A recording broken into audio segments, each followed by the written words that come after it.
Femenino, sí, ya está, se acabó. No, porque ahorita cuando no hay tanto género a veces me confundo un poco, pero yo prefiero, si tiene próstata o no tiene próstata.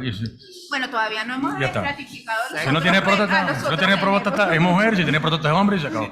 Es más fácil. O estrógeno o no estrógeno. Exacto. Algo así. Entonces, inicia, señorita.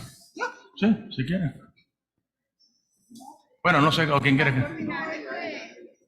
Karina va a presentar. Exacto, pero ya está Karina ahí.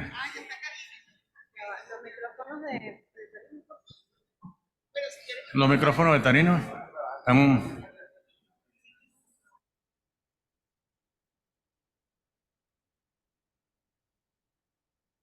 Aló, probando. Buenas tardes. Buenas tardes. Vamos a dar inicio al simposio del American College of Cardiology con el 3C. Última llamada.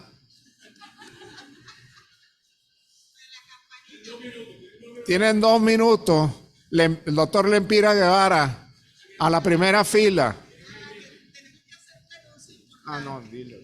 Un anuncio importante para Virginia, para Carolina. Mañana no puede faltar la campanita. Si falta la campanita, no lleguen. No, que cuelgue la campanita. Venga. Una maraca.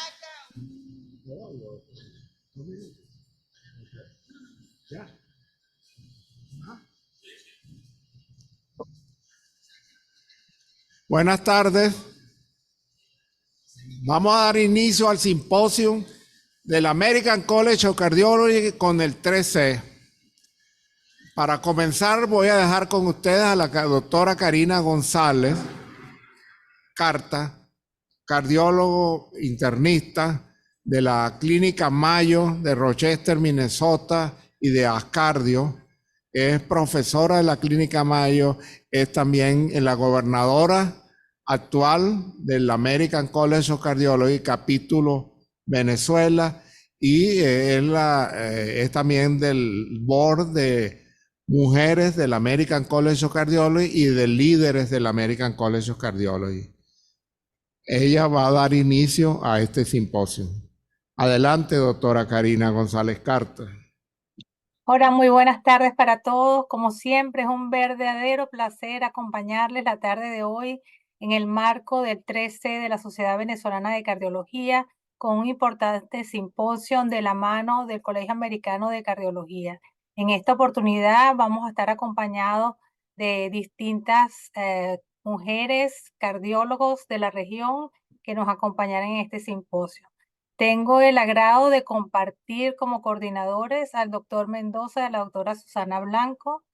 La doctora Susana Blanco, conocida por todos ustedes, quien los acompaña allí también, especialista en cardiología del Instituto Venezolano de los Seguros Sociales, con un doctorado en ciencias biológicas, mención biología molecular de la Universidad Simón Bolívar, con doctorado en biología de la Universidad de Santiago de Compostela en España, doctorado en ciencias de la salud, Universidad Central de Venezuela, miembro correspondiente número 42 de la Academia Nacional de Medicina y presidente electa de la Sociedad Venezolana de Cardiología. También el doctor Mendoza, que gentilmente me presentó, cardiólogo, electrofisiólogo, coordinador del grupo de trabajo de COVID de la SIAC y representante internacional de la Sociedad Venezolana de Cardiología. Tengo también el gusto de presentar a las tres personas que nos acompañan la tarde de hoy. La doctora Clara Saldarriaga, también gobernadora del capítulo Colombia del Colegio Americano de Cardiología, presidenta electa de la Sociedad Venezolana de Cardiología, quien nos conversará acerca de insuficiencia cardíaca en la mujer. También nos acompaña la doctora Estefanía Oliveros, venezolana, quien se encuentra desempeñándose en los Estados Unidos en Temple, especialista en hipertensión pulmonar y con gran especialización en lo que es la cardioobstetricia y también cumple un rol muy importante como colaboradora del Jack Case Reports. Igualmente nos acompaña la doctora María Carolina Maldonado, venezolana, egresada de de la Universidad Central de Venezuela, especialista en el área de ecocardiografía y resonancia cardíaca. Queda con ustedes entonces la apertura del simposio de la tarde de hoy. Adelante, doctora Susana, doctor Mendoza.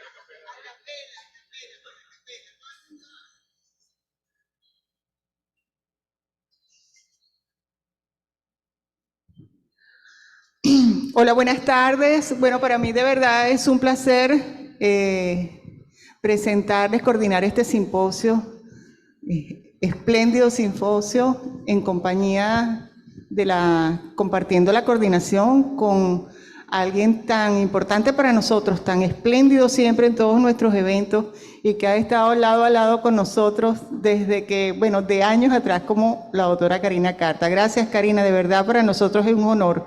Espléndida siempre tu participación y de verdad reitero nuestra gratitud. También es importante que les diga que comparto la coordinación entonces con el doctor Iván Mendoza y con los doctores, el doctor José Miguel Torres, y no por ponerte de última la menos importante, sino con la doctora Heidi Lara, quien es, como todos ustedes saben, médico cardiólogo, egresada del Instituto Venezolano de los Seguros Sociales y una experta con maestría en imágenes cardíacas. Bueno, pero todavía estás haciendo más maestrías, ¿no? Más maestrías también en la parte de tomografía y resonancia. Toda una experta, pues, en el área que vamos a tocar ahorita. Entonces, yo creo que vamos a darle el paso, José Miguel, a nuestra primera conferencia, que es a cargo de la doctora Saldariaga. Por favor. Que nos va a hablar del alta del paciente con falla cardíaca.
Y miren ustedes que vamos a observar cuánto orina el paciente en las próximas 2 a 6 horas.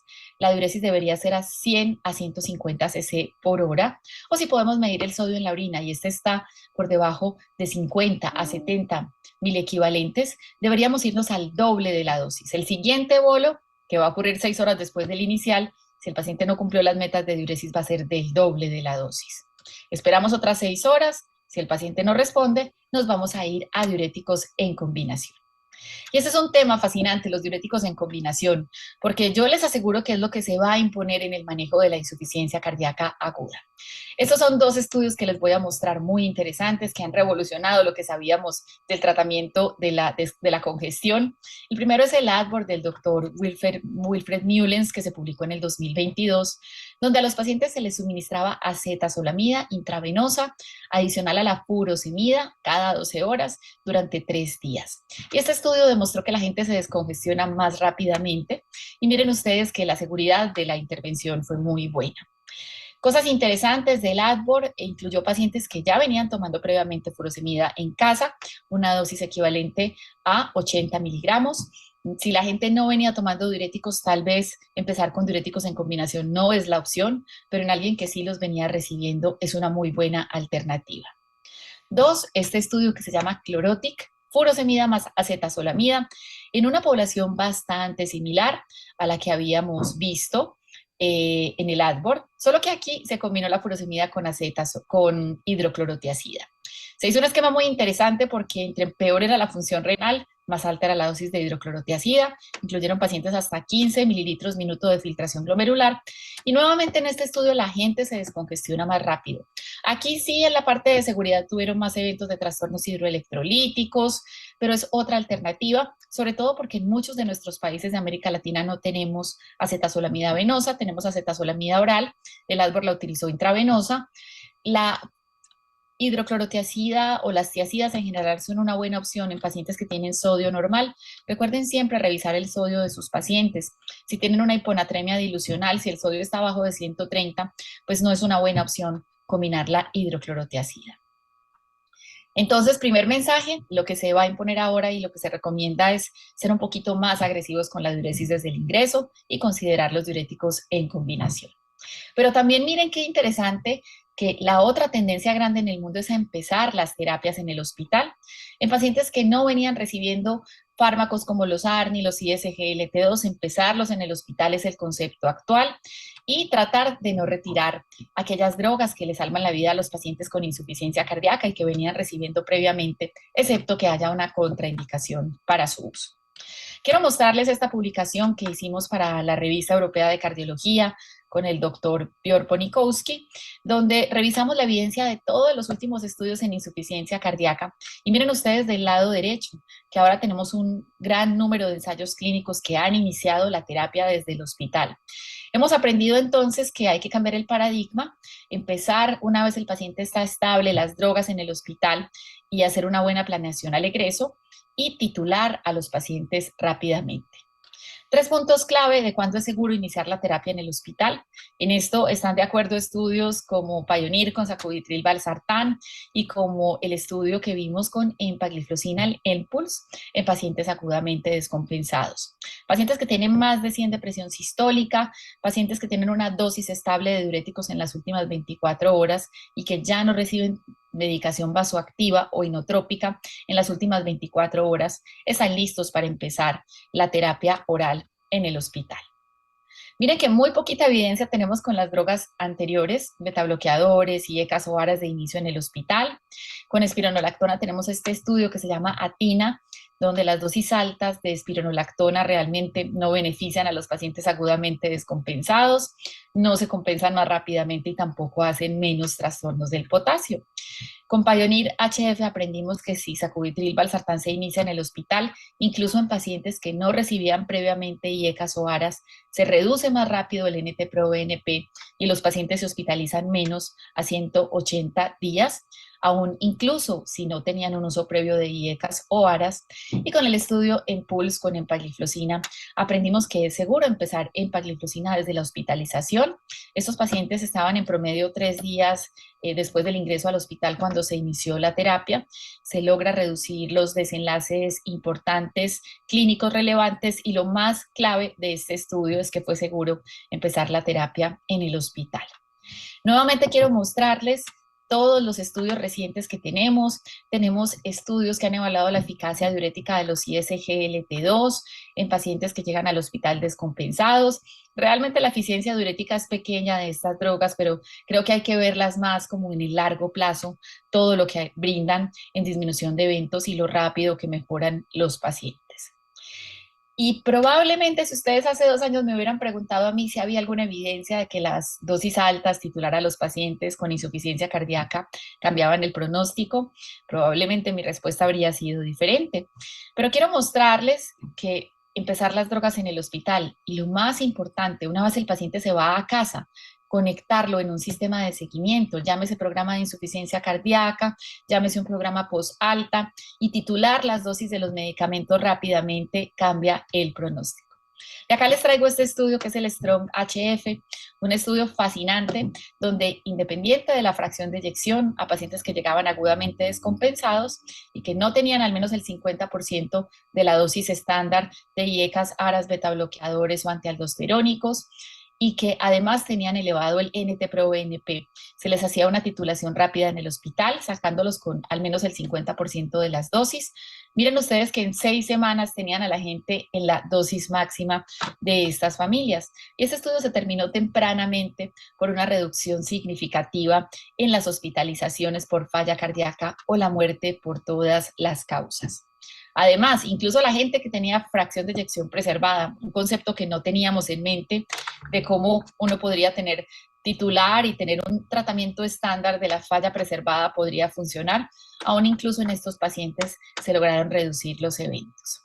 Creo entonces que hemos aprendido en los últimos años, y esta es mi última diapositiva, es un resumen de una propuesta que nos hace el ACC, donde nos dicen, en el hospital hay que ser agresivos, identifique y trate la causa de la descompensación, inicie las drogas fundacionales, enséñele a su paciente un uso flexible de diuréticos, edúquelo, envíelo a casa. Conéctelo con un programa de seguimiento y titúlele rápidamente las terapias. Recuerden, STRONG-HF, 6 semanas lograron hacer esto. Mire si su paciente tiene criterios de alto riesgo y refiéralo a un programa donde le puedan brindar opciones avanzadas, si tiene algún problema o si usted sugiere que puede necesitar trasplante, asistencia ventricular o cuidados paliativos. Y siempre mire qué otras intervenciones adicionales pueden aplicar en su paciente. Y finalmente, hemos aprendido que el inicio de las terapias correcto es en el hospital. Siempre hay que educar al paciente, identificar sus barreras para acceso al cuidado de salud, conectarlo con un programa de seguimiento ambulatorio, predecir su pronóstico, y no olviden que estos pacientes hay que verlos pronto después del alta. Muchísimas gracias por su atención. Creo que el mensaje es que hemos tenido tiempos de cambios grandes en la insuficiencia cardíaca y hemos aprendido que hay que hacer las cosas de una manera diferente si queremos tener diferentes resultados. Muchísimas gracias y hasta una próxima oportunidad.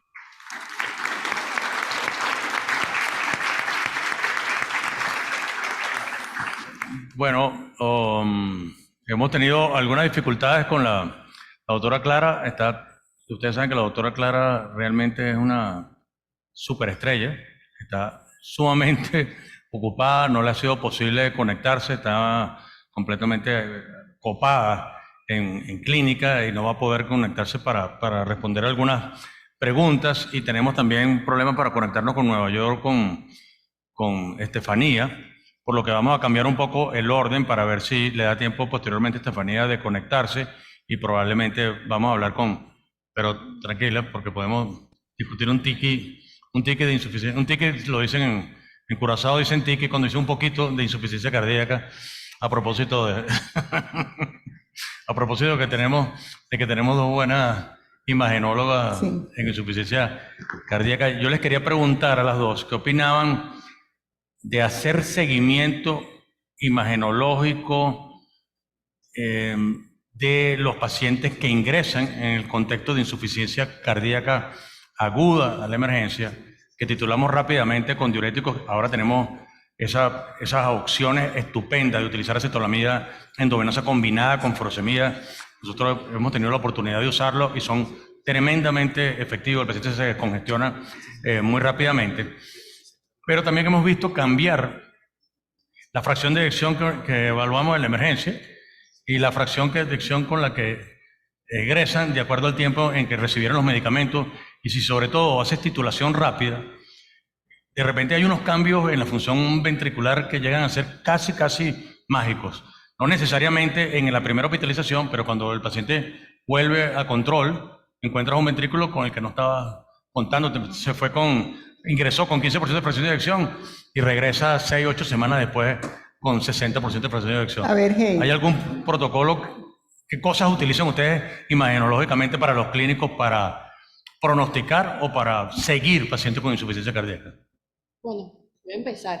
Uno, que una cosa muy importante, y quizás era una de las preguntas que tenía para la doctora, que el eco pulmonar pasó a ser protagónico en el ingreso del paciente con una insuficiencia cardíaca aguda. De hecho, predice de una manera importante que la disnea se debe a insuficiencia cardíaca, la presencia de líneas B, líneas de congestión, que la misma fracción de eyección. Es decir, tú tienes un paciente con una fracción de eyección baja y la disnea puede ser por otra causa. En cambio, tener unas líneas B te explica que hay congestión, que ese paciente tiene insuficiencia cardíaca, y es tan útil para la hora de hacer el seguimiento. Incluso hay quienes lo hacen día a día del paciente para ver si hubo protocolos de descongestión o no. Ese es un punto importante en la insuficiencia cardíaca aguda. Lo otro es que la fracción de eyección, como sabemos, y como han venido pues así como dándole golpe a golpe, guía tras guía y método a método, no es el método más exacto para predecir la condición cardiovascular del paciente, porque es volumen dependiente, precarga dependiente, o sea, tiene muchos factores que la afectan, por lo cual un paciente descompensado, taquicárdico, arrítmico, no es una fracción de eyección que probablemente sea del todo confiable a la hora de estratificar, y que al poner la terapia óptima, sobre todo con los pilares nuevos, hemos visto más cambios de los que veíamos en el pasado con relación a la fracción de eyección. Y lo otro que es muy importante en la mujer es que el fenotipo predominante es la IC con fracción de eyección preservada. Entonces, totalmente. Que generalmente es una mujer mayor de 65 años, con algún grado de obesidad, con aurículas dilatadas, que es el fenotipo que vemos, y que existen scores, el HPF se llama, que tienen presión sistólica pulmonar elevada y que se asocia a un cambio en su función diastólica. Entonces son pacientes que debemos seguir y que anteriormente pasaban como un poco debajo de la mesa porque no habían terapias que nos ayudaban, quedaban para nosotros, pero ahora tenemos sí hay, debemos ser como más específicos a la hora de hacer ese diagnóstico. Y si aún no cumplen esos criterios, a lo mejor ir a un eco de estrés, donde ve si hay cambios en el patrón diastólico o aparecen líneas pulmonares de congestión.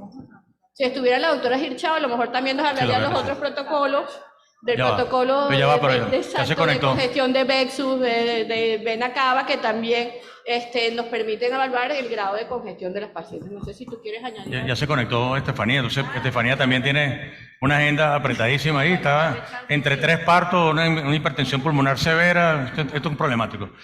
Estefanía, ya tú ves, es una niñita, pero es una superestrella de la hipertensión pulmonar en los Estados Unidos, de la insuficiencia cardíaca complicada, es intervencionista en insuficiencia cardíaca y tiene una gran experticia además en toda la enfermedad cardiovascular asociada al embarazo. Es un verdadero honor recibirla y me contenta mucho que ayer, conversando con María Carolina, que la estábamos invitando para esta sesión, María Carolina me dijo que ella era su R1, su R2 cuando Estefanía era interno, y quería que brevemente contaras, Estefanía, si es posible, porque siempre me emociona mucho, ¿cómo hiciste para llegar a donde estás sentada? Hola, muchísimas gracias. Es un honor para mí estar conversando con ustedes el día de hoy. Siempre muy agradable oír acerca de la doctora Maldonado. En verdad la recuerdo con mucho cariño. Sigo trabajando hoy en día con compañeros de ellas de la residencia, así que siempre es increíble como las vueltas que da la vida. La parte de venirme para acá y hacer la parte de hipertensión pulmonar, inicialmente comencé haciendo rotaciones en la Universidad de Miami. Luego de eso hice investigación en Mayo Clinic en obesidad y aprendí mucho acerca de las disfunciones que tienen en la parte cardiovascular con el doctor Francisco López Jiménez y doctores también venezolanos de la Mayo Clinic. Luego de eso comencé mi residencia en medicina interna en Temple University Hospital, que es donde trabajo hoy en día. Luego hice mi parte de cardiología en Chicago y luego en Mount Sinai en Nueva York hice trasplante y falla cardíaca. Y ahorita estoy en mi quinto año, comenzando quinto año como attending en Temple University Hospital haciendo falla cardíaca y específicamente la parte de hipertensión pulmonar. Y por toda esa parte de hipertensión pulmonar fue por la cantidad de pacientes, que 80-90% son mujeres, que comencé el programa de cardiobstetricia aquí en Temple, específicamente porque la gente en Filadelfia, en donde yo estoy viviendo ahorita, la mayor parte, la mortalidad materna es muy alta y la tercera causa o la primera causa es enfermedad cardiovascular. Increíble. Ya estoy acá. Y además, está en super eficiencia con el uso del tiempo, que en ese periplo tuvo 2 bebés además. O sea que... Eficiencia, exacto. Exacto. Bienvenido. Gracias. ¿Quieren que Sí, comparta mis... se comparte la pantalla, así que...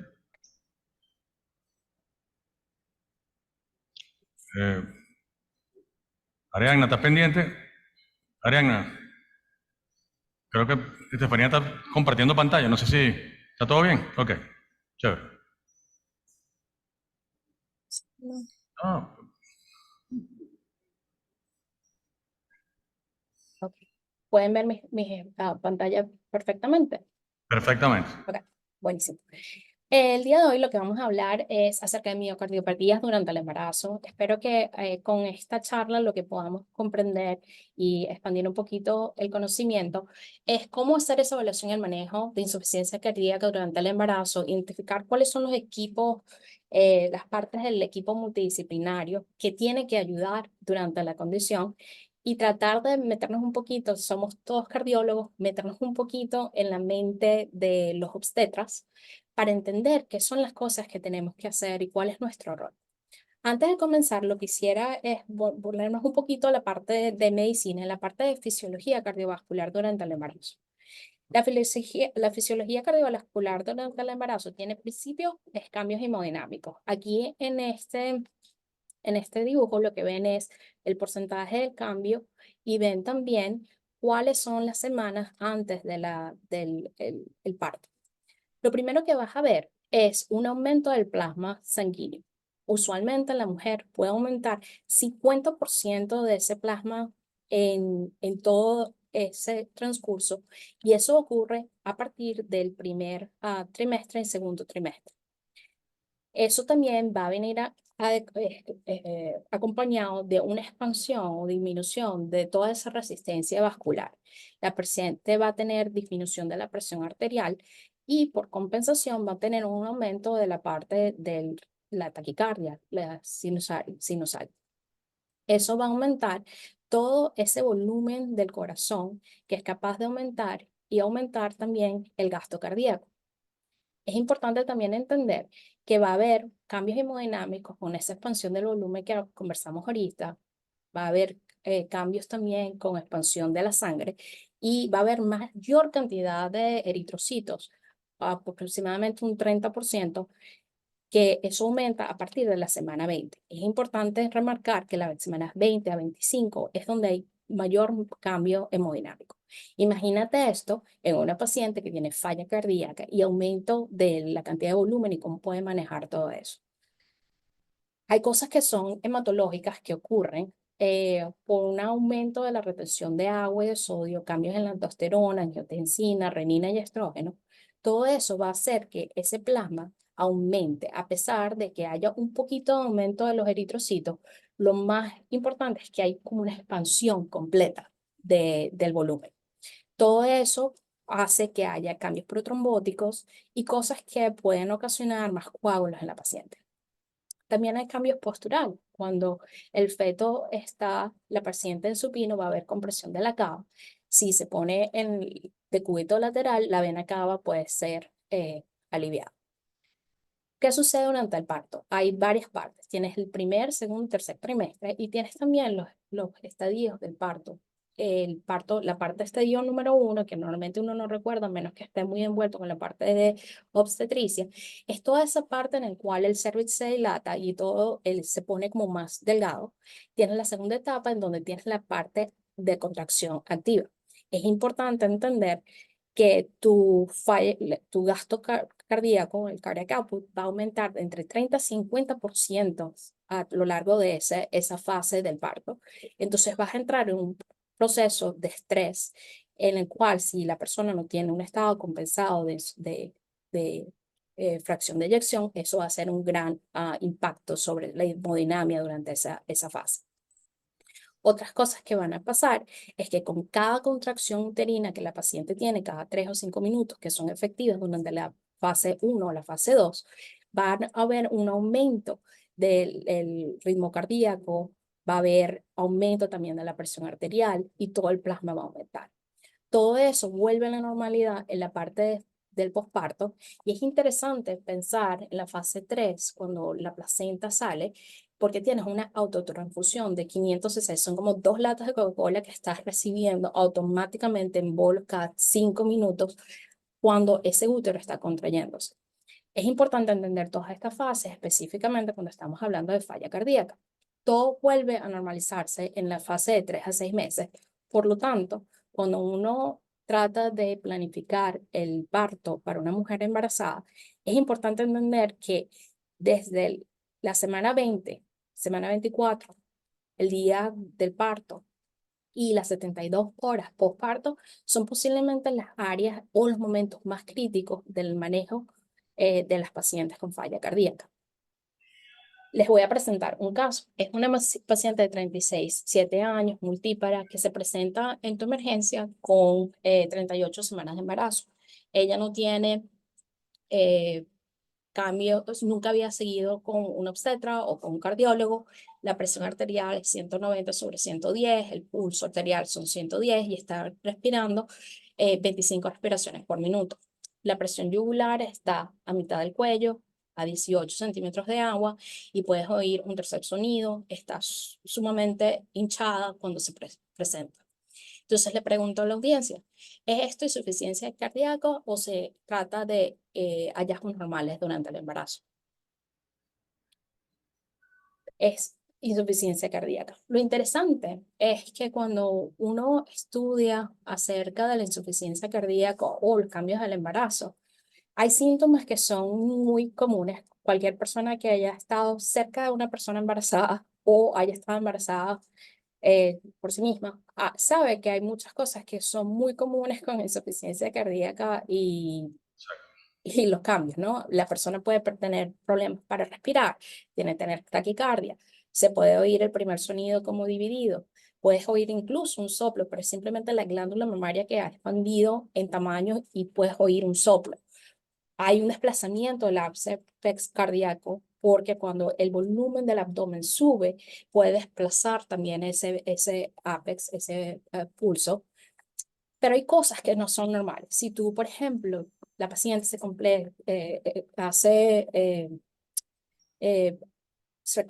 hace complaints de dificultad para respirar, tos, se está desmayando, dolor de pecho, empieza a sangrar cuando tose, o empieza a tener cianosis, los dedos se les ponen morados, o tiene soplos que son un poco más discretos y más abundantes, como un soplo grado 3 sobre 6 o diastólico, o arritmias persistentes, o algún signo de hipertensión pulmonar, allí ya la cosa ya no se pone simplemente cosas de mujer embarazada, sino son cambios imperativos de insuficiencia cardíaca. Es interesante que en un estudio que se hicieron en 2016, 25% de las mujeres inicialmente están mal diagnosticadas porque se presentan con todos estos síntomas que son bastante específicos y eso hace que el diagnóstico de insuficiencia cardíaca no llegue. Hay un retraso de 4 a 8 semanas en el diagnóstico y te puedes imaginar lo que eso ocasiona en el feto o en las mujeres. 52% de las mujeres que se presentaron con insuficiencia cardíaca ni siquiera llegaron a un diagnóstico, y todo esto representó un retraso en este estudio que se fue hecho en el 2016. ¿Cuál es la incidencia? La incidencia es en la información que tenemos desde el 2011 al 2016, prueba que las enfermedades cardiovasculares representan 26.7% de las muertes relacionadas con el embarazo, inclusive y añadiendo a las miocardiopatías. Hay un aumento de la mortalidad materna de 24%, hay un aumento de la prevalencia de las mujeres embarazadas con enfermedad cardíaca, e incluso complica 11% de todos los embarazos que vemos a nivel mundial. El embarazo de alto riesgo antes era de 0.7% en el 2007 al 2010, pero ha habido un aumento a 10.9% hasta el año 2018. Entonces hay algo que está cambiando en el fenotipo de las mujeres que ha variado. Es interesante que esto no tiene relación con la edad de la paciente, sino con enfermedades que están más incipientes en nuestra comunidad. Cuando uno ve todas las muertes que hay a nivel nacional o internacional, ves que hay un aumento de 17.4 a 32.9 en las tasas de mortalidad materna. Eso es más fuerte en personas de la raza negra o incluso en los hispanos. Cuando ves todas las tasas de mortalidad, puedes ver que en los Estados Unidos es 23.8 y todas las naciones industrializadas, la mortalidad materna varía entre 1.7 a 8.7. ¿Cuáles son las posibles causas de esa insuficiencia cardíaca? Tienes cosas que son comunes y cosas que no son tan comunes, específicamente en una edad entre los 20 y los 40 años, donde las pacientes se presentan. Hay cosas como hipertrofia, hypertrophic cardiomyopathy, pero tienes que tener una historia familiar acerca de eso. Tienes el periparto, que vamos a hablar un poquito, non-compaction, quimioterapia, enfermedades de dilatación de familia, el Takotsubo, enfermedades congénitas.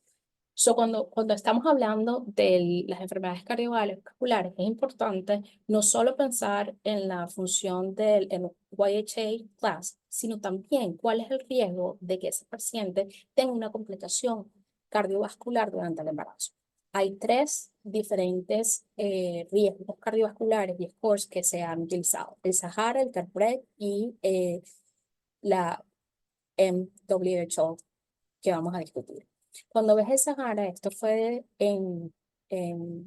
desarrollado en los cuales pacientes con arritmias en YHA class número 2, causas de obstrucción, enfermedades, uso de medicamentos cardíacos o enfermedades sistémicas de las arterias, de las válvulas AV o las válvulas pulmonares, todo eso te da un puntaje. Si, por ejemplo, tienes una persona que tiene falla cardíaca, que tiene falla funcional en YHA class 4, eso le da 0.75, que le da a 1.5%, casi 7.5% chances de que tenga algún problema durante el embarazo. Si la paciente tiene otros medicamentos antes, inclusive puede aumentar el riesgo a 40% de que hay un evento cardiovascular.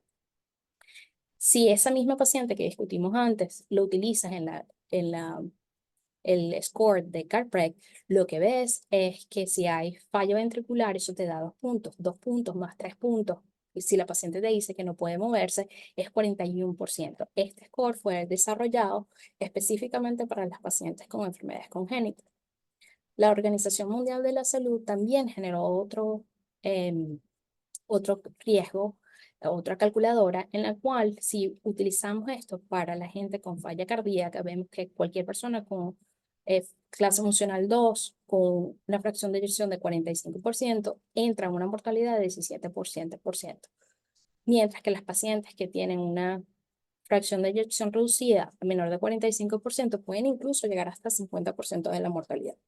Todo esto es importante porque cuando tratamos de estratificar a la paciente es importante informarles de cuál es el riesgo de que ellas no puedan sobrevivir el embarazo y tratar de hacer todas las modificaciones que podamos para incrementar los chances de sobrevivencia. Cuando hablamos específicamente de la cardiomiopatía del periparto, es cualquier cosa que no es isquémica, que tenga una fracción reducida de menos de 45, que ocurre normalmente en el primer mes antes del parto hasta los 5 meses después del parto. Este es el periodo exacto y tienes que hacer un diagnóstico de exclusión de todas las otras cardiomiopatías que discutimos antes.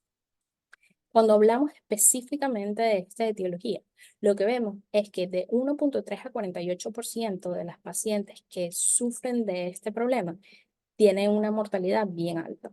Y esos son los estudios que están desde 1971 al 2015, sin contar todos los estudios que hay nuevos que están tratando de desarrollar información acerca de estas pacientes. Otras cosas que son importantes es que después del 2016, 2017, hay muchos medicamentos nuevos que pueden ser utilizados, pero ninguno de ellos, como el Entresto, el Farxiga, pueden ser utilizados durante el embarazo. Entonces, la mortalidad, a pesar de que hay nuevos medicamentos, realmente no ha modificado mucho en este estrato específico. La fisiopatología de esta etiología viene de la glándula pituitaria.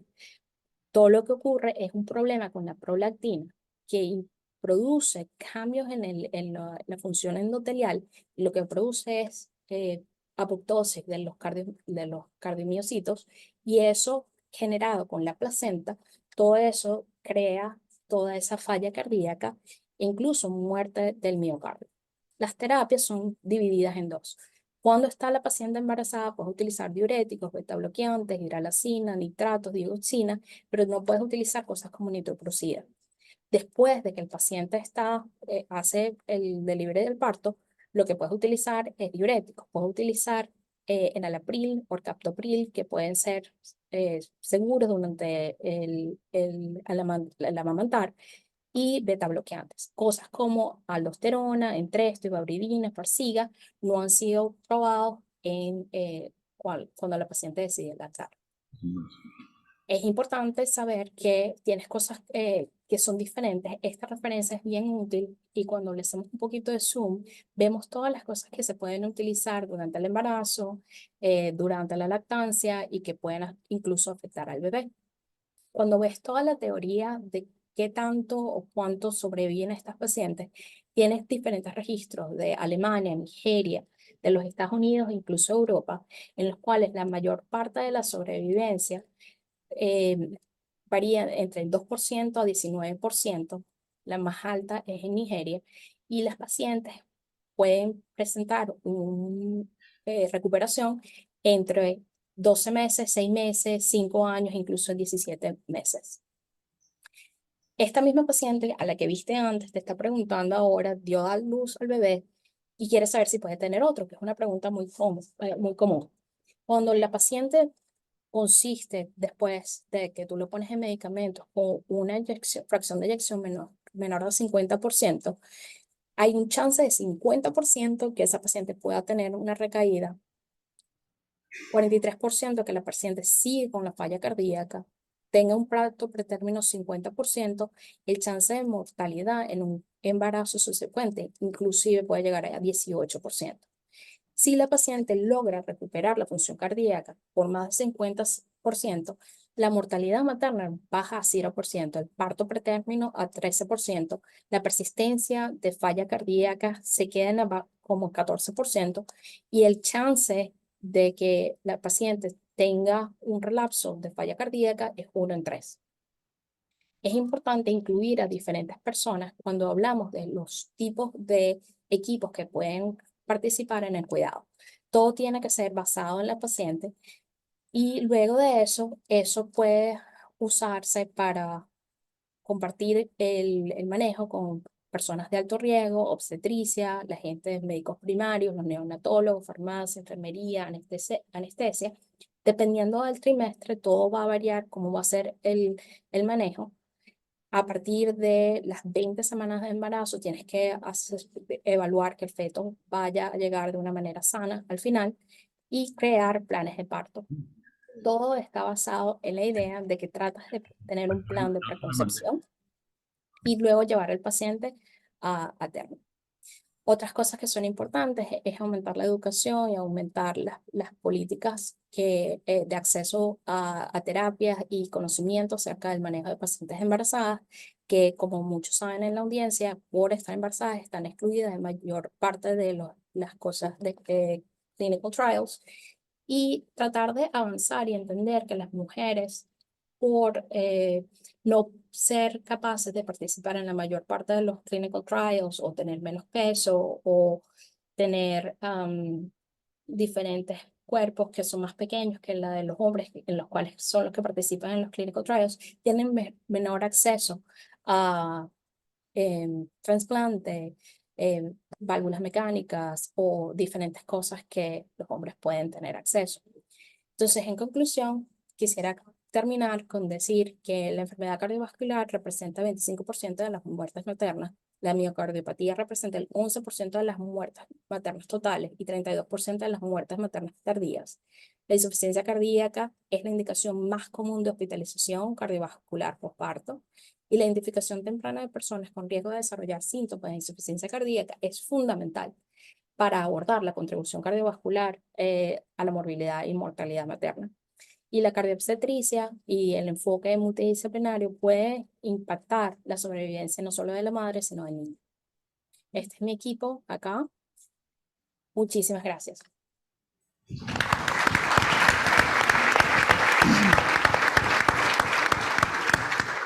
Muchas gracias, doctora Estefanía, por su excelente exposición. Una pregunta. En el 2018, antes de la pandemia, se publica en el Journal de la Sociedad Americana de Cardiología un estudio con una cohorte muy importante, casi 14.000 pacientes estudiados, de los cuales se saca un brazo correspondiente a hombres y mujeres menores de 45 años, que habían tenido un infarto agudo del miocardio, y se testó, se quiso ver en el término de 30 días cómo era la evolución y comparar hombres y mujeres. Los resultados verdaderamente me sorprendieron. No solamente que me sorprendieron, sino que me parecieron bastante fiables, ya que se trataba de una cohorte bien representativa, un trabajo con muchos pacientes.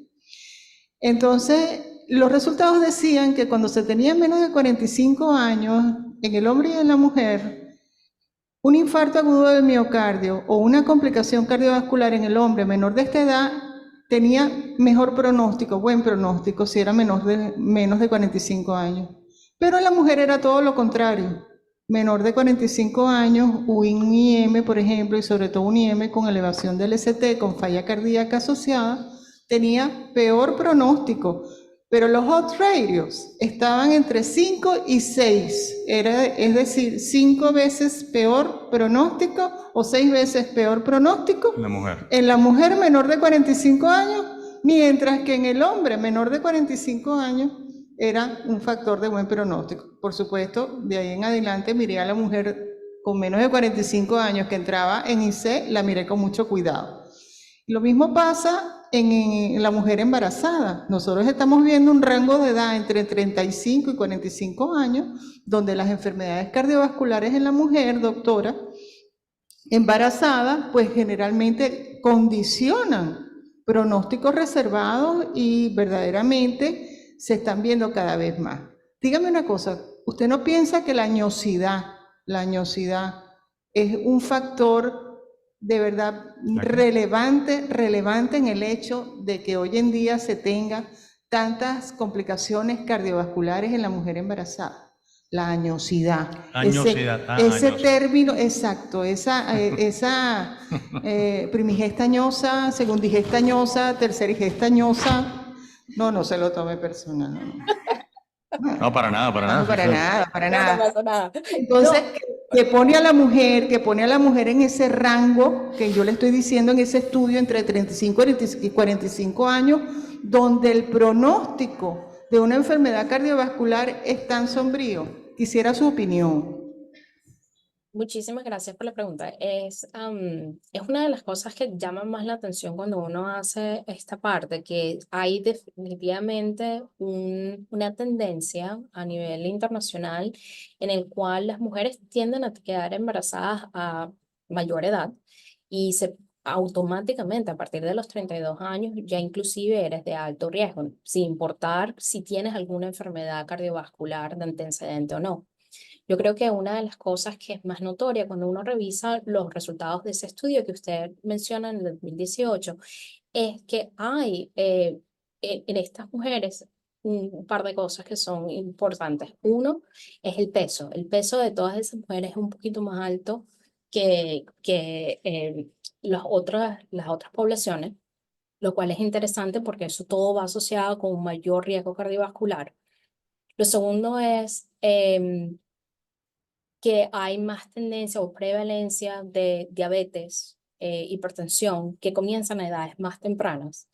Y eso todo en conjunto con modificación de factores. Uno sabe, por ejemplo, que las mujeres tienden más a fumar hoy en día que hace 20, 50 años atrás, que es el nivel de estrés, porque ya no están en la casa, sino que tienden a tener las labores del hogar, más los labores del cuidado de los niños en la casa. Todos esos en comparación aumenta el nivel de estrés, el nivel de adrenalina, las catecolaminas están más altas y hace que haya un aumento de la incidencia de enfermedades cardiovasculares, hipertensión, incluso Takotsubo. Son cosas que todo eso en conjunto, claro que puede impactar. Así es como lo vemos nosotros. Yo creo que es interesante, a pesar de eso, que cuando uno ve, por ejemplo, el periparto, la cardiomiopatía de periparto, las edades son en mujeres a partir de 30 años, que corresponde con esa embarazada añosa. Y ahora que tú hablas hablaste de insuficiencia cardíaca, bueno, que tú eres una experta en insuficiencia cardíaca y tratas insuficiencia cardíaca en la mujer alrededor del embarazo y no alrededor del embarazo. ¿Qué diferencias notas entre el manejo de la insuficiencia cardíaca en la mujer y la insuficiencia cardíaca en el género masculino?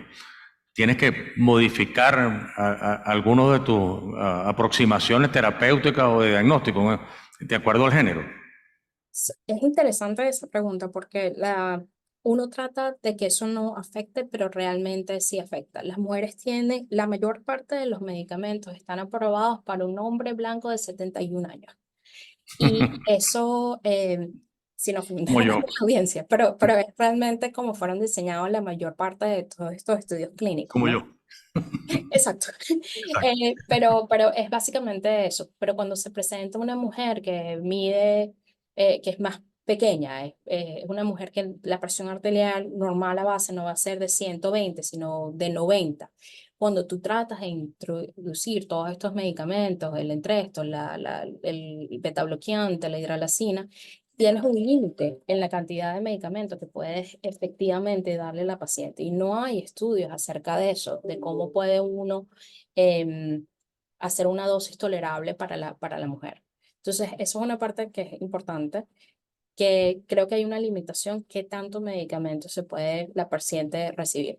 O sea que la titulación es un poquito más compleja Es en la más mujer. compleja porque no puedes llegar a valores tan altos, normalmente relacionados con el peso, eso es una.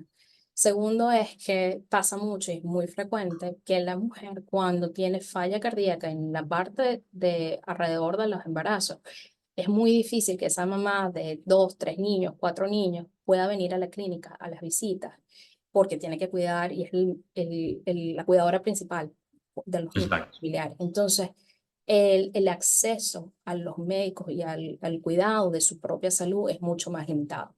Entonces, hace que todo sea un poquito más distante y más difícil. No sé si esa es la experiencia de los otros expertos en el panel. Bueno, María Carolina tenía un comentario. Bueno, Stephanie, qué alegría verte. Te felicito lo lejos que has llegado. Mira, te quería preguntar, cuando tienes estos pacientes que ya cardiópatas embarazadas, que ya están al término de resolución de su embarazo, y te tienes que sentar con el obstetra para decidir cuál es el mejor método para resolución de este embarazo, ¿tienen alguna directriz con obstetricia de cómo resolver el embarazo o cuál es el mejor método? Porque nosotros en el hospital seguimos teniendo problemas a veces con obstetricia, a veces no llegamos a un acuerdo de cómo sería el mejor método de la paciente para resolver su embarazo. No sé si tienen algún protocolo. Los protocolos son los siguientes. Nosotros tenemos usualmente 3 visitas. Tenemos una visita que es en conjunto con la gente de obstetricia el mismo día y después de esa es la primera visita. La segunda visita ocurre en conjunto cuando es la semana como 28 a 34, donde hay algún tipo de viabilidad fetal, en el cual se discute con la paciente la posibilidad de hacer cesárea o de hacer parto natural. Usualmente lo que uno recomienda es hacer parto natural, pero en la segunda fase tratar de disminuir 3 cosas. Uno, la duración, utilizando sustancias como pitocin para acortar la fase de estrés cardíaco que la paciente tiene. 2, utilizar peridural para disminuir la cantidad de catecolaminas y dolor, porque todo eso impulsa mayor taquicardia, arritmias y descompensación. Y 3, la disminución de uso de todas las sustancias que se van a utilizar, fluidos, cualquier cosa que la paciente va a recibir, tratar de hacerlo de la manera más concentrada para minimizar la cantidad de fluidos que va a recibir en esa etapa. Esas son las 3 cosas en las que nos enfocamos. Si hay alguna indicación obstétrica de sufrimiento fetal o inhabilidad de la paciente de dilatar por completo, es cuando utilizamos cesárea. Hay condiciones en las cuales la paciente no puede hacer valsalva, no puede pujar, y esas son las condiciones en las cuales se utiliza cesárea exclusivamente, si no hay una indicación obstétrica, pero todas las demás tratamos de enfatizar la necesidad del parto natural, asistido, inclusive con forceps. Buenas tardes, Estefanía. Excelente conferencia, te felicito. Muchas gracias. Dos preguntas que te tengo. Primero, en cuanto a arritmias, tratamiento de las arritmias en la embarazada, si hay una tendencia especialmente a usar una estrategia con las arritmias, principalmente fibrilación auricular, taquicardia supraventricular por la población y taquicardia ventricular. Y segundo, ¿qué recomendaciones en la lactancia para estos pacientes?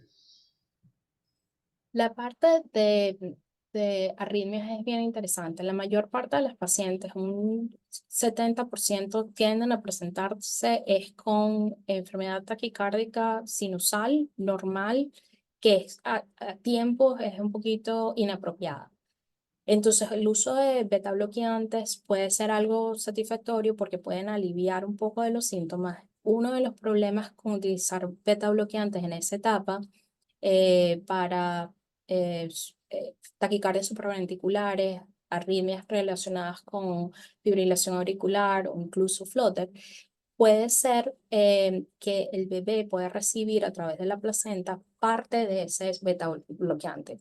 Entonces nosotros lo que usualmente hacemos es en la visita cuando la paciente es diagnosticada con esto, utilizamos beta bloqueantes, pero antes de hacer eso nos aseguramos que haya un ultrasonido fetal en el cual el bebé esté medido para saber que no está en bajo peso, porque es uno de los problemas más fuertes que ellos pueden sufrir durante el embarazo. Siempre pensando y tomando en consideración que mamá sana, bebé sano. Si la mamá no tiene un ritmo cardíaco que es seguro, el bebé tampoco va a recibir flujo placentario adecuado. Pero si es una cuestión sintomática, tratar de priorizar el tamaño del bebé, la seguridad del bebé y el flujo de la placenta que sea adecuado. Esa es la parte del manejo de antiarrítmicos. En ese cuadro que yo presenté antes, tienen toda la distribución. Es una Halpern de Jack en el 2018. Pueden ver específicamente cuáles son los antiarrítmicos que son seguros. Si la paciente está inestable, puedes incluso hacer cardioversión. Y eso puede ser a medida que depende de lo que la paciente esté presentando. Cuando hablas de la parte de amamantar, hay muchos antiarrítmicos que se pueden utilizar.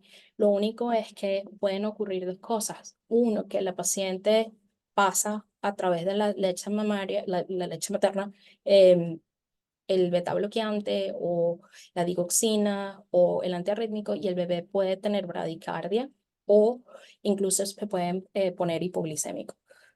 La mayor parte de las veces cuando yo comienzo algún tipo de antiarrítmico durante esa fase, trato de monitorear a la paciente con el bebé amamantando por lo menos un día en el hospital, y si no pasa nada, la paciente puede continuar. Excelente, Estefanía. Creo que todos estábamos ávidos de información de la embarazada. Yo quería preguntarte de si tienes un protocolo de seguimiento después de que diagnosticaste la miocardiopatía periparto a largo plazo para esta paciente. ¿Cómo hacen el seguimiento? Esa es una muy buena pregunta. La parte más difícil es que las pacientes vengan a la visita. La mayor parte de las pacientes las pierdes, sobre todo aquí en Estados Unidos, porque pierden el seguro por completo, y esa es la parte más difícil. Pero en un país ideal, en un mundo ideal, el seguimiento debería ser, primero, la paciente tiene el bebé y las primeras 48 a 72 horas deben estar en una ciudad, un lugar de cuidados intensivos o un lugar de monitoreo intensivo, de manera que tengas acceso a telemetría, porque esa es la parte donde tienes más arritmias o incluso riesgo de muerte por insuficiencia cardíaca o descompensación. Luego, una vez que la paciente es dada de alta, cuando está en la primera semana, la paciente es vuelta a ver en la clínica. La mayor parte de las decisiones van a ser, la paciente desea amamantar o no amamantar, la paciente desea tener otros embarazos o no. Entonces, todo eso va a modificar cuáles son los medicamentos que puedes comenzar. Si la paciente no desea amamantar, las cosas se ponen un poquito más sencillas para el cardiólogo, porque simplemente comienzas toda la medicación que necesitas. Si la paciente desea amamantar, entonces modificas un poco el plan y tratas de modificar. Hay nuevas terapias que, bueno, no son nuevas, terapias que se han utilizado como bromocriptina, que también puedes utilizar, que no puedes utilizar cuando la paciente está amamantando. Tratas de maximizar todo en el mes a 3 meses, repites un ecocardiograma a los 3 meses y cada 3 a 6 meses deberías seguir a la paciente. La mayor parte de los estudios han demostrado que en una fase de 6 meses a 5 años es cuando la paciente puede recuperar la función cardíaca. Eso es importante que ella siempre mantenga ese cuidado cardiovascular. Estefanía, yo sé que tiene los tiempos muy restringidos, pero te voy a hacer una pregunta cortica. ¿Cuál es el periodo del embarazo más vulnerable para hacer complicaciones cardiovasculares? Usualmente es en la transición de expansión de volumen entre la semana 20 y 24 y el día del parto y las 72 horas después.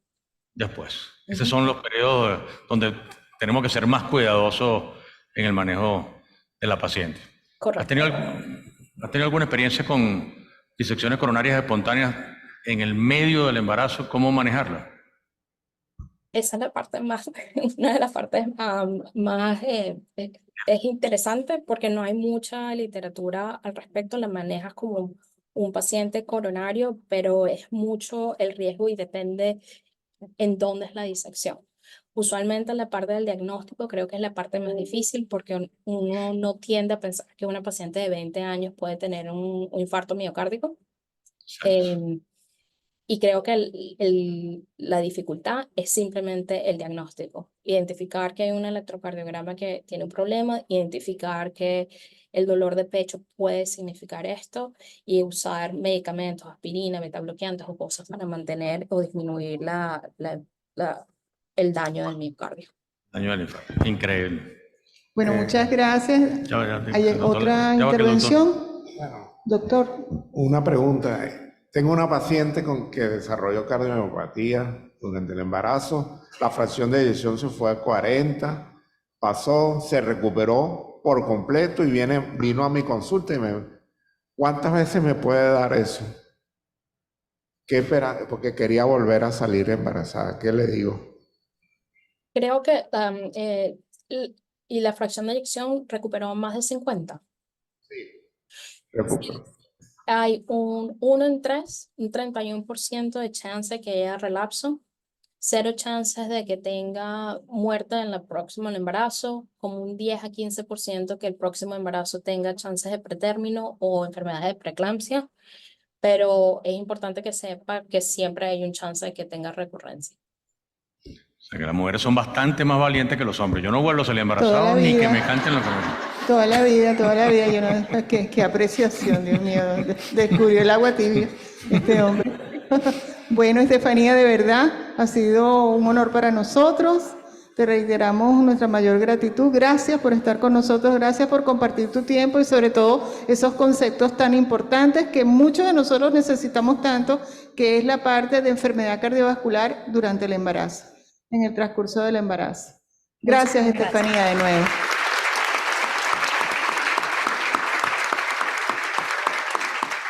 Muchas Bueno, gracias, Estefanía. El mayor de los éxitos para ti. Muchísimas gracias. Es un honor estar hoy aquí con ustedes. Gracias, Ojalá mamá. puedas estar pronto de manera presencial en nuestro país. Yo quiera. Bueno, seguimos entonces con nuestro bloque y vamos a presentar a la muy conocida doctora María Carolina Maldonado, que nos va a hablar sobre la imagen multimodal en la mujer perimenopáusica. Gracias, María Carolina.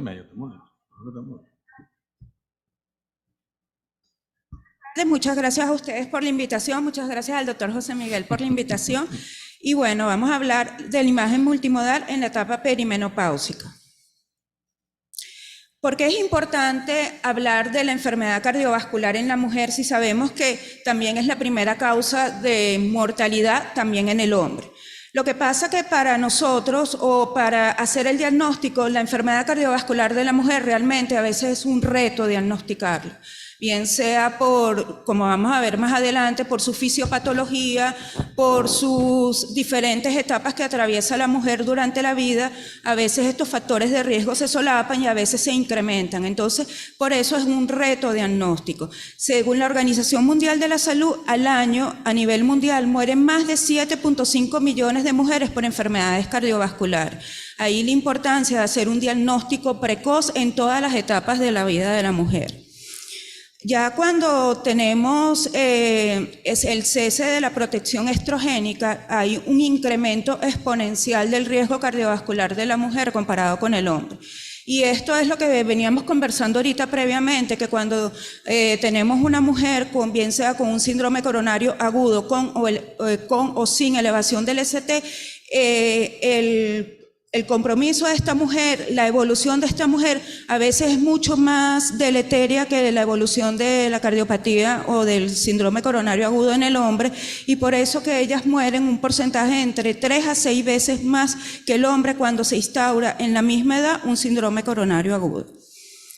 No solo la mujer presenta los mismos riesgos cardiovasculares que el hombre, hay unos que son compartidos como la obesidad, el sedentarismo, el hábito tabáquico, el hábito alcohólico, sino que en las diferentes etapas de nuestra vida presentamos unos riesgos cardiovasculares diferentes. Como ya lo comentó Estefanía previamente y de manera muy bien, durante nuestra etapa fértil, una mujer que presentó bien sea diabetes gestacional o hipertensión inducida por el embarazo, cuando esta paciente ya se presenta en la etapa perimenopáusica o menopáusica, tiene un mayor riesgo de enfermedad cardiovascular.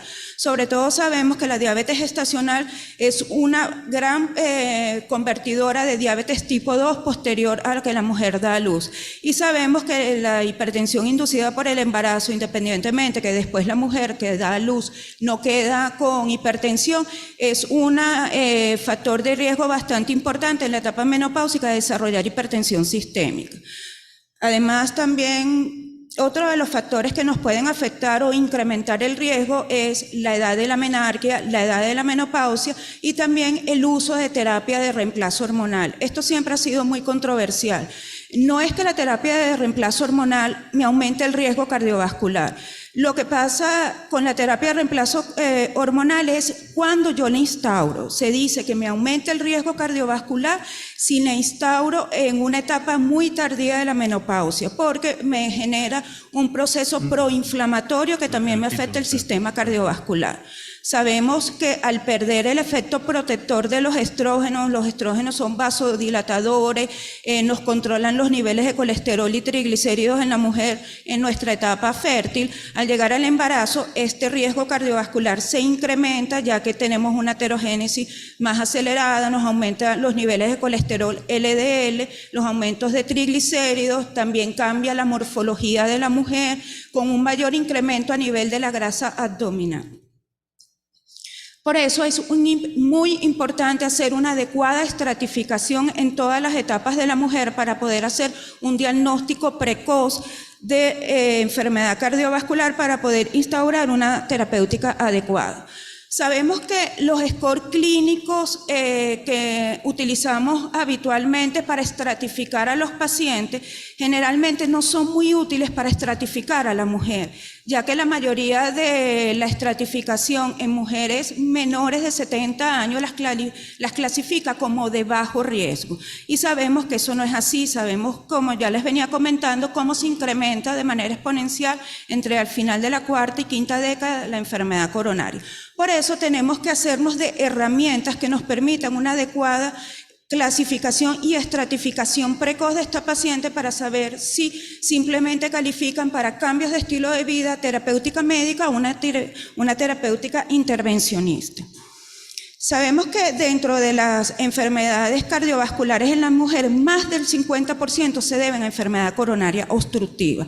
Y aquí también es muy diferente la fisiopatología de la enfermedad coronaria obstructiva, tanto en hombres como en las mujeres. Sabemos que en las mujeres el daño de la arteria coronaria es más por erosión del vaso que por fractura del vaso, que es lo que presentan los hombres. Por eso es que las mujeres tienen menos enfermedad coronaria obstructiva significativa demostrada por los métodos convencionales. Por eso es importante no solo un método diagnóstico de imagen, sino a veces necesitamos varias herramientas diagnósticas para poder diagnosticar una enfermedad coronaria en la mujer. Nuestro primer método, más sencillo y más al alcance de la población o del día a día, es la ecocardiografía de estrés, la cual está recomendada de manera universal en las guías para la evaluación inicial de las mujeres sintomáticas con riesgo intermedio o alto riesgo de enfermedad arterial coronaria. También la ventaja de la técnica de ecocardiografía con estrés, que me permite identificar otras probables causas de dolor coronario, como pueden ser enfermedades del pericardio, enfermedades del miocardio o algunos tipos de síndrome aórtico agudo. Y por supuesto que comparado con la ergometría convencional o la prueba de esfuerzo, por supuesto que tiene mucho mejor rendimiento diagnóstico en las mujeres, con una sensibilidad y especificidad por encima del 79 y 83% para el diagnóstico de enfermedad coronaria. Otro de los métodos con los cuales contamos actualmente y un poco más accesible también es el calcio score coronario. Es un estudio bastante rápido, con poca radiación, no necesita contraste para el paciente. Es una herramienta que ya está validada tanto en las guías americanas como en la europea de predicción de riesgo cardiovascular, y es un método que me guarda muy buena correlación de la carga de la placa aterosclerótica coronaria.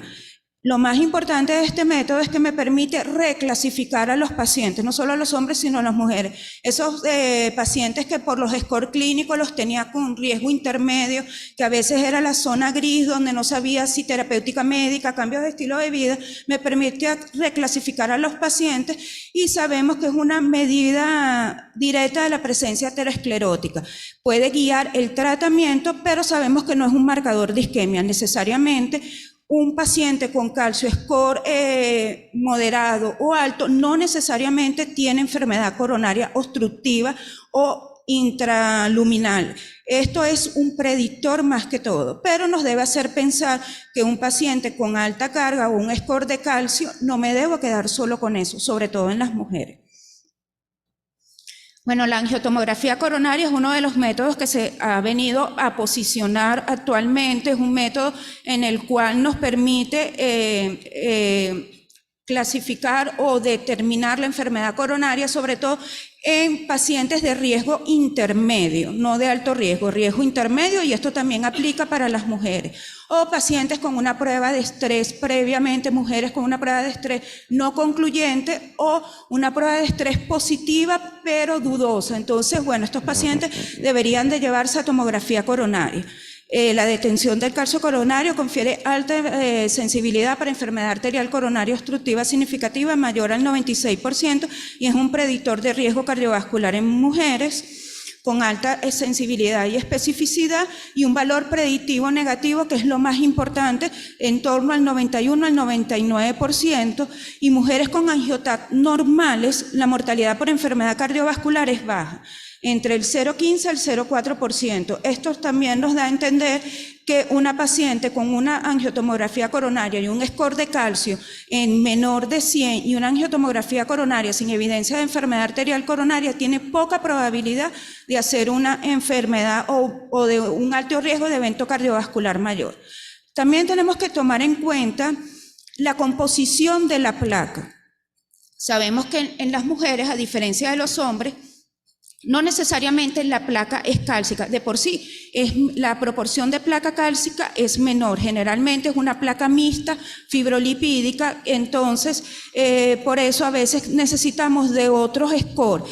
Actualmente la mayoría de los software actuales de tomografía coronaria nos permiten también cuantificar, que es lo que ahorita está más en uso y lo respaldan los diferentes estudios científicos, es la carga de la placa, en lo cual es un nuevo parámetro que no solo me estudia la cuantificación del calcio o el grado de obstrucción coronario, sino es otro parámetro que no solo, que también me permite agrupar en un solo número extensión de la enfermedad, localización de la enfermedad, cuantificación de la composición de la placa. Entonces, por eso es muy importante que todo estudio de tomografía coronaria también se redacte o se informe con cuantificación de la placa. Este es un paciente que nos llegó para que ustedes vean cómo las mujeres son a veces engañosas o asintomáticas. Es una paciente que nos acude para hacerse un protocolo, un tutorial de cardiología, una paciente asintomática del día a día, 52 años, simplemente con dislipidemia. Entonces, generalmente estos protocolos de cardiología primero se inician con un calcio score. Nos llaman al departamento de tomografía, nos llaman y nos dicen, mira, esta paciente que va a subir ahorita a cardiología tiene un calcio score elevado. Entonces ahí uno decide. A veces sabemos que un calcio score elevado, dependiendo del operador, seguir o no seguir, inyecto contraste, no inyecto contraste. Sabemos que a veces score de calcio elevado es un riesgo técnico, no tanto riesgo, sino como un artefacto técnico que a veces nos cuesta delimitar de mejor manera la anatomía coronaria. Pero los nuevos software tienen programas donde cual me puede disminuir el artefacto que me provoca el calcio, además con los imágenes de reconstrucción, sobre todo la MPI curva, yo puedo delimitar si ese calcio elevado que tenía en el calcio score está intraluminal o es excéntrico solamente, ya que me permite rotar de manera tridimensional el vaso y ver si realmente es obstructivo o no.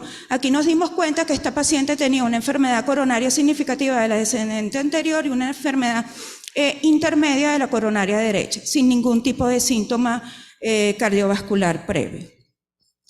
Otro de los estudios de imágenes que no lo tenemos del día a día, pero que nos da mucha utilidad en la mujer es el PET y el SPECT, porque tiene una mayor especificidad y sensibilidad para la detección de enfermedad isquémica, porque me evalúa múltiples factores, me evalúa la fracción de eyección, la movilidad parietal, la perfusión, y tiene una sensibilidad y especificidad del 81 y el 78% respectivamente, con ciertas limitaciones en el sexo femenino, como puede ser la obesidad y el volumen de las mamas. La ventaja es que puede cuantificar el flujo sanguíneo miocárdico tanto en reposo como estrés, así como la reserva del flujo coronario. Otra de las técnicas y de imágenes que es imprescindible en la enfermedad cardiovascular de la mujer es la resonancia magnética, ya que sabemos que la mayoría, más del 40% de las mujeres que se presentan con síntomas sugestivos de enfermedad coronaria tienen coronarias sanas.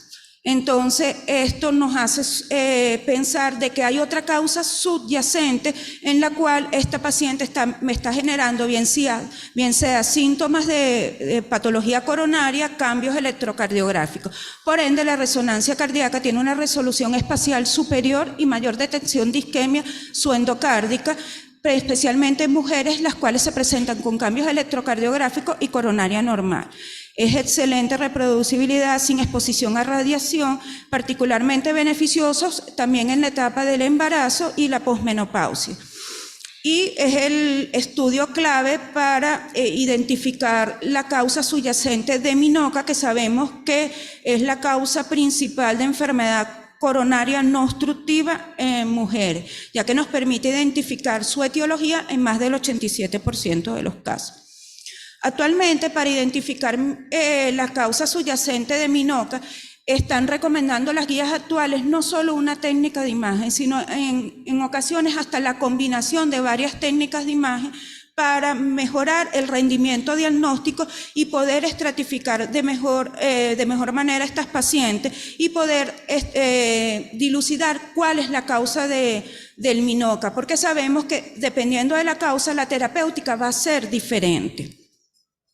En este estudio, esto fue el HEART-MINOCA, esto fue un estudio observacional multicéntrico en el cual se comparó la utilidad del OCT con resonancia cardíaca, tanto de manera aislada como en conjunto para determinar la causa de MINOCA. Y se determinó que la combinación de estas dos técnicas de imagen aumentaban el rendimiento diagnóstico de esta población en un 85% que usándolas de manera separada, ya que la tomografía sola pudo dilucidar un 46% la causa del MINOCA y la resonancia sola solo un 74%. Y luego tenemos nuestra angiocoronaria, nuestro cateterismo convencional, la cual en las mujeres es realmente baja el diagnóstico, ya que, como lo habíamos dicho, generalmente las pacientes presentan menos obstrucción coronaria significativa en las mujeres. A veces las placas no son cálcicas, sino más bien son fibrolipídicas, la cual a veces no podemos observar de manera o delimitar de manera adecuada con la coronariografía. Y el 40% de las mujeres con cambios electrocardiográficos o sospecha clínica de enfermedad coronaria salen con coronaria sana en el cateterismo, por lo cual es importante recalcarle a los hemodinamistas que no quedarnos sin alusiones personales, no quedarnos simplemente con el hecho coronarias sanas, que bueno, te vas para tu casa. No, estos pacientes que no, sobre todo estas mujeres que no han sido estudiadas, solicitarles otra técnica de imagen, y en este caso lo que tenemos a nuestro alcance es una resonancia magnética, ya que no solo, como vimos ahorita, no solo es funcional, sino también evalúa de manera tisular las causas de MINOCA y las puede diagnosticar y estratificar. Y bueno, generalmente este no es la mejor manera de presentación del síndrome coronario, esta no es la regla, es la excepción. Esta era una paciente de 56 años, hipertensia con dislipidemia desde la menopausia, que ella consultó 8 horas posterior con síntomas inespecíficos de disconfort abdominal y náuseas. En primera instancia fue evaluada por el gastroenterólogo, no le concordó mucho el dolor abdominal y bueno, afortunadamente el gastroenterólogo solicitó un electro y bueno, después entró cardiología. Pero esto no es generalmente el mecanismo por el cual suelen presentarse las mujeres con enfermedad coronaria o síndromes coronarios agudos. Esto es más bien la excepción. Por eso es importante que ya vimos las diferencias en cuanto a presentación clínica, diagnóstico y tratamiento de la enfermedad cardiovascular en la mujer con respecto al hombre. Por eso es importante implementar la determinación del riesgo cardiovascular en mujeres con técnicas de imagen. Toda mujer debe llevar técnicas de imagen, mínimo 2 técnicas de imagen si la primera técnica no nos dio un valor diagnóstico importante, ya que nos permite reclasificar a las pacientes, a las mujeres, sobre todo las de riesgo intermedio, y poder instaurar una terapia precoz. Y es importante, sobre todo, las políticas públicas para la detección, diagnóstico y tratamiento eficaz de la enfermedad cardiovascular en las mujeres para poder disminuir su morbimortalidad. Y bueno, quise despedirme con este mensaje que me gustó mucho porque resume todo lo que hemos visto, que aunque el corazón parezca el mismo, el latido de ella resuena diferente, exige otros oídos, como si reclamaran otra atención.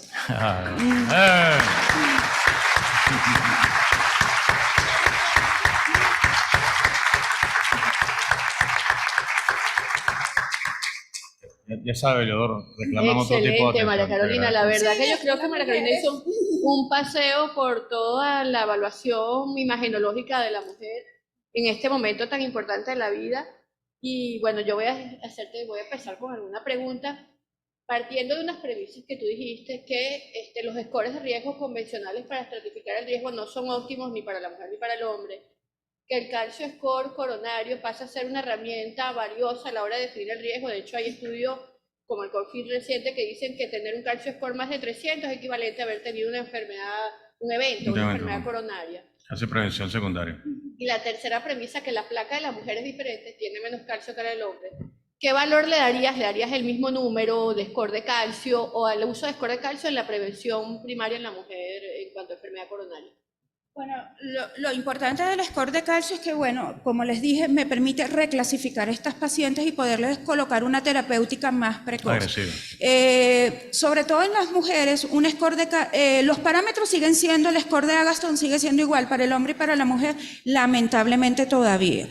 Deberían de existir un score diferente para la mujer sabiendo la fisiopatología de su enfermedad coronaria, pero es lo que tenemos hasta el momento. Yo, en mi experiencia personal, yo no me quedaría solo con un calcio score en una paciente. Si un calcio score me da con un riesgo intermedio a esa paciente, yo la estudiaría con otra técnica de imagen para dilucidar, antes de iniciar una terapéutica, dilucidar si esta paciente tiene una enfermedad microvascular o no y poderle colocar la prevención adecuada. Una pregunta, María Carolina. Fíjate que obviamente no podemos dejar de reseñar el país, Sí. las limitaciones de nuestros pacientes, aún en el contexto de nuestra consulta privada. Muchas veces nosotros hemos visto en el curso de la mañana y de la tarde cuántas pruebas se hacen, aquellas que son necesarias, donde es necesario, como son necesarios y prácticamente a todo el mundo. Pero esa no es nuestra realidad, ¿no? Esa no es nuestra realidad. Entonces, ok.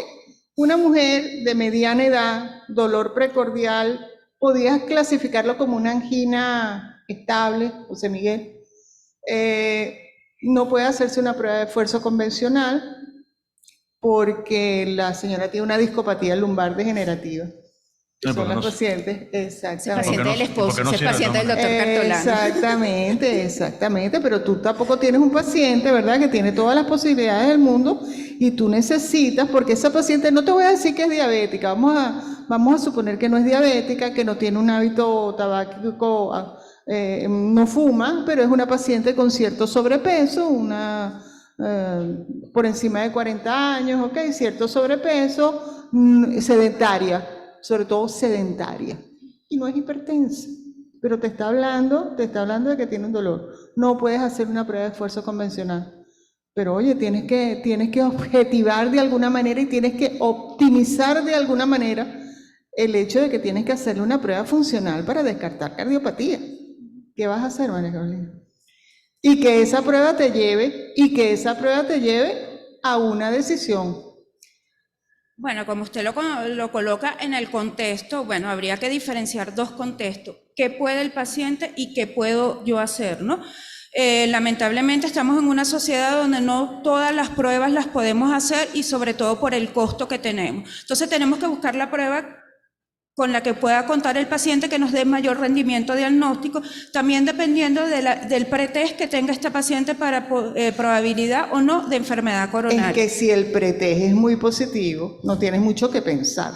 Por eso te estoy diciendo solamente tengo que es la un pretest, un poquito de obesidad, dislipidemia, no fuma y no es hipertensa. Bueno, mediana edad. Yo escogería, si tengo que escoger, yo sé que debería de comenzar como ecocardiografista con una prueba de ecocardiografía de estrés, pero si me pone a escoger, yo le haría una resonancia. ¿Por qué? Porque primero es el gol estándar para la función cardíaca. Me puede evaluar viabilidad, caracterización tisular, me puede evaluar otras causas de dolor. Si solamente tengo la posibilidad de una sola prueba, haría una resonancia cardíaca.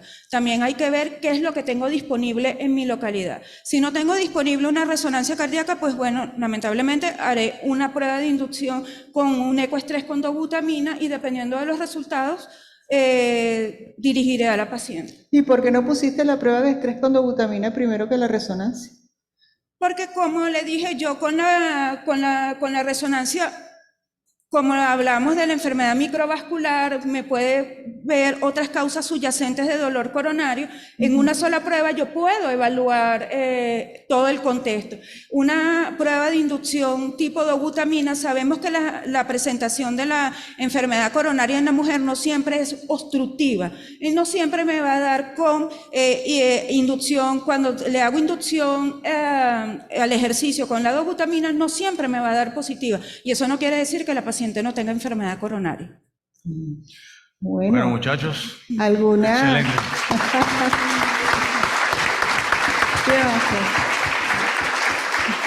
Excelente.